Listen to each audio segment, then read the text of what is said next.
Herkese salam. Bugün ilk dəfə avokadolu tost hazırladım və dadını çox bəyəndim. İstədim sizinlə də paylaşım. 3 ədəd yumurtanı avokado ilə qarışdırdım əvvəlcə. Əlbəttə ki, avokadolarımız yetişmiş avokado olmalıdır. Avokado tam dəymiş olanda o zaman dadı da olduqca ləzzətli alınır və çəngəllə əzmək də asan olur.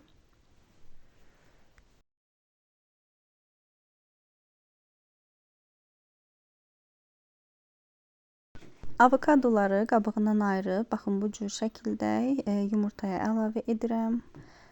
Siz bura labne də əlavə edə bilərsiniz. Sadəcə məndə yox idi, mən əlavə etmədim.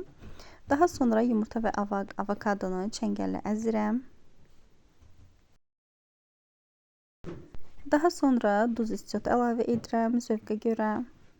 Sonra görürsünüz burada şüyüd doğrayıb qoymuşam. Şüyüd əlavə edirik. Üzərinə zövqə görə limon sıxırıq. Avokadoya limon çox gözəl yaraşır və yenidən qarışdırıram. Qara çörəyi tosterdə qəşəng qızardıb, üzərinə bu qarışımı əlavə edirəm. İnanın dadı çox ləzzətli, çox gözəl alınır. Mütləq siz də sınayın.